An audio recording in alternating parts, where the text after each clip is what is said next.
Section 3, the Cobalt Rainbow. In the mid-19th century, you could buy this, an artificial flower that would tell the weather. More precisely, the light blue petals would turn pink when humidity got high enough. Now, in the early 21st century, you can recreate this weather flower yourself. You can follow various recipes online. Notice what the recipe needs. The paper petals are full of a color-changing element, not chromium, but cobalt. In terms of color-changing ability, cobalt comes in a close second to chromium. This color-changing cobalt is the water-soluble salt cobalt chloride, which is red when dry and blue when surrounded by water. As cool as this artificial flower was, it was essentially a novelty, and cobalt chloride wasn't useful as a pigment, but other versions of cobalt were. Other cobalt compounds were much better at displaying and retaining bright colors. Just like with chromium, with cobalt you can make several useful pigments just by mixing and matching other chemicals to this element. Cobalt has other uses than just pigments, as this graphic shows. For chromium, all three uses were colors, but for cobalt, only the one on the left is. The most useful of cobalt's pigments is one you probably heard of, cobalt blue.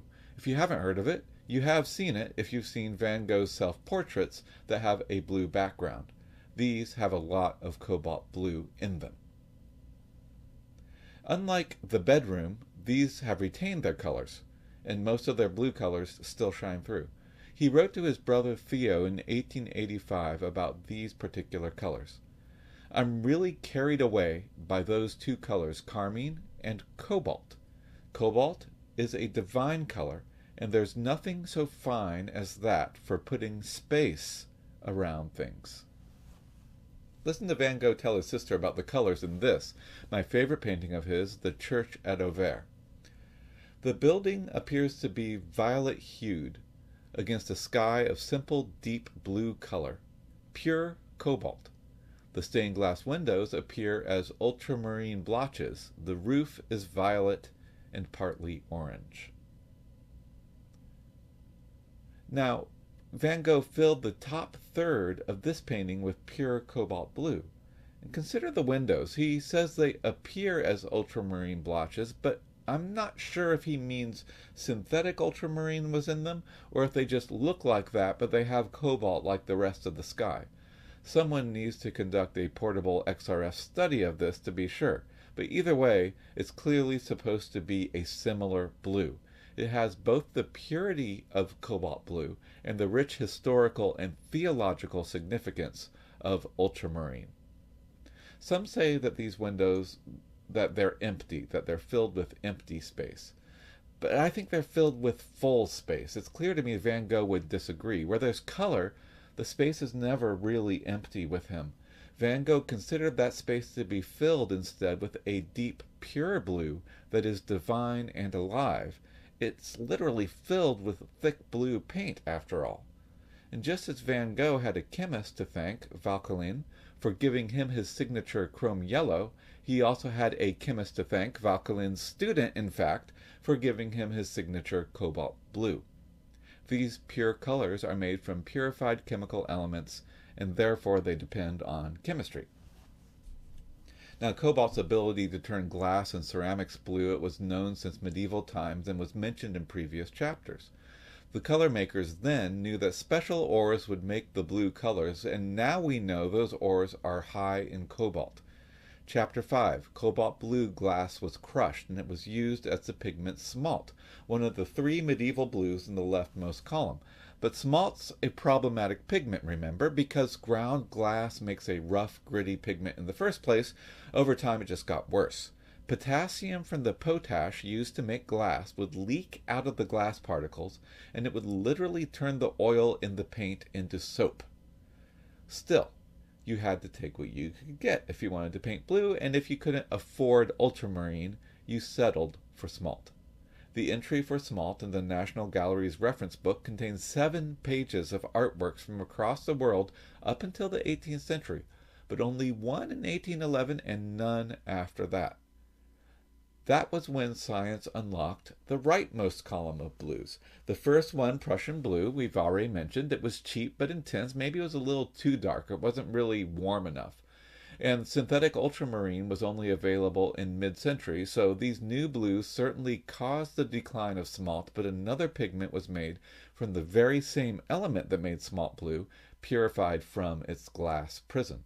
As chemists separated things down to their very elements, then recombined them, they found the exact combination that would make a cobalt blue powder that worked well with oil, and cobalt blue emerged as that pure pigment that Vincent loved to write about. Cobalt was isolated from blue smalt ore and identified as an element way back in 1739 by the Swedish chemist Georg Brandt. But Brandt never obtained the pure element, which Torbern Bergman finally accomplished in 1780.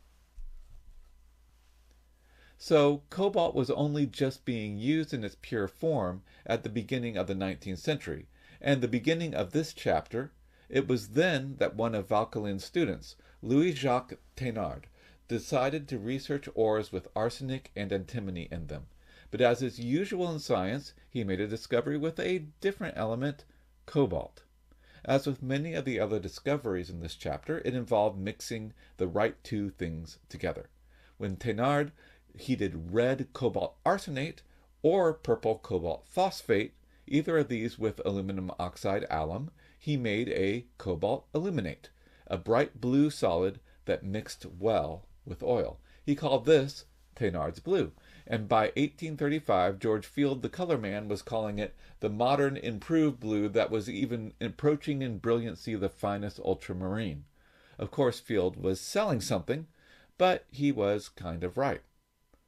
But this modern blue, it had been made for centuries. It was just in ceramics rather than in paints.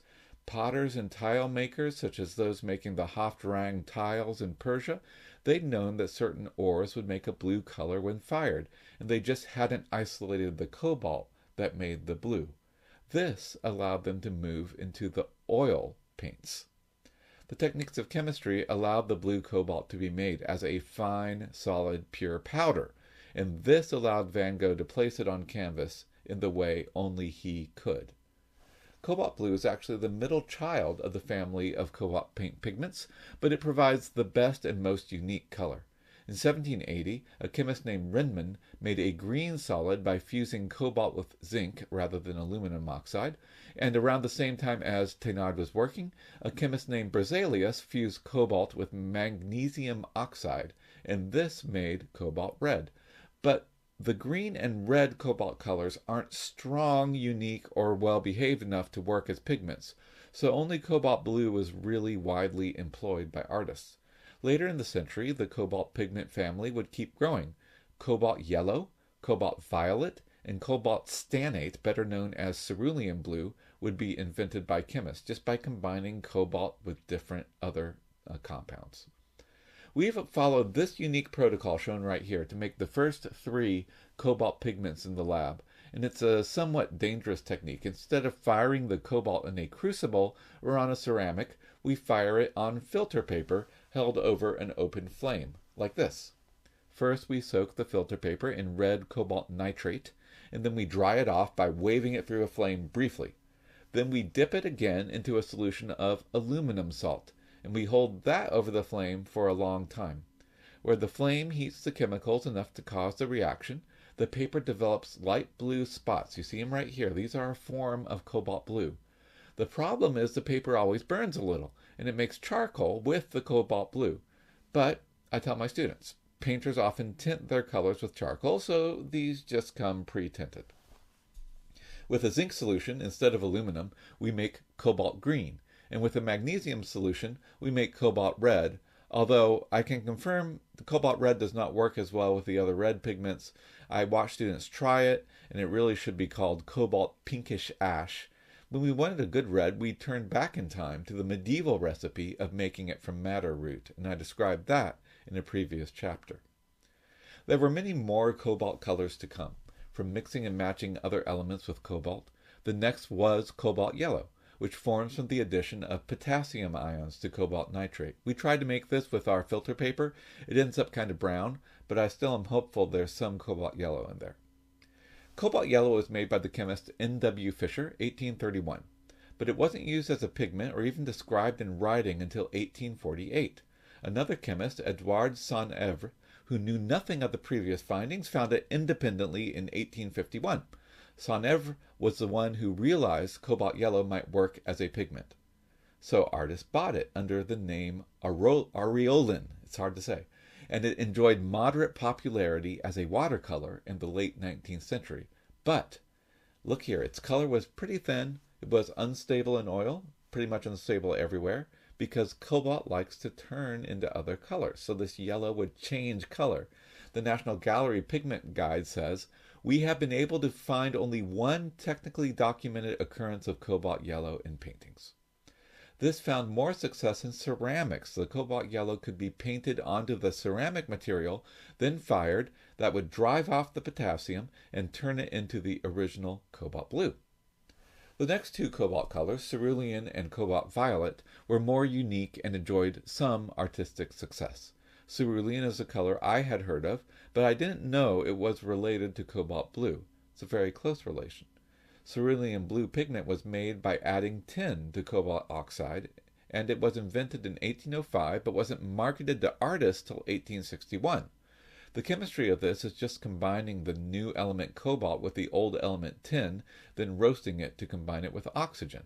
There is a second form of cerulean blue, that's PB36, that was made later from cobalt and chromium roasted with oxygen. This cobalt tin pigment mixes well in oil and makes a unique opaque light blue paint. The marketers gave it a memorable name. Cerulean comes from the Latin word for sky, ceruleum. This was the first of many blues that would be given that name, and now we recognize it as a shade more than as a specific pigment composition. The cobalt rainbow is rounded out with one last color, cobalt violet. Chemically speaking, this can be one of the simplest cobalt combinations. It's just cobalt paired with phosphate. This was reported from labs throughout the 19th century, but reports weren't always accurate. Are they ever? The phosphorus and phosphate is chemically very similar to the arsenic and arsenate. Those are next-door neighbors in the periodic table. Many times a lab would think they were using cobalt phosphate rock when they were actually using cobalt arsenate rock. The science at the time couldn't always discriminate the two. I mean, you try it. A above is cobalt arsenate, but B and C are cobalt phosphates. They look pretty much the same to me. There's more variation between B and C than there is between B and A, even though they are different compounds. The study analyzed pigments labeled cobalt violet. It always found cobalt, but found 6 different versions, all shades of purple, 4 different forms of phosphate, and 2 different forms of arsenate. And one form had lithium added to it too. I believe that is E above. Regardless, something purple with cobalt in it labeled cobalt violet gave the market a strong purple pigment, and this rounded out the spectrum of cobalt colors available to artists in the mid-19th century. It provided another unique color at a reasonable price, and it developed a sort of cult following. There are artists that like to use it. You just didn't know exactly what was in the tube, but neither did you need to. It was one of these 5 things up here. It was a reliable and delicate purple color. It worked well with oil binders. Whether it has phosphate or arsenate inside it, if it's the same color, how much does it matter? The cobalt rainbow would soon end after this. Cobalt violet, whatever it was, would be upstaged by an entirely new kind of violet color from a new kind of chemistry in the second chemical revolution. But that doesn't develop until the latter half of the 19th century. The first half belonged to the inorganic chemistry of chromium and cobalt, and these 2 elements provided a full spectrum of colors from these newly unlocked elements.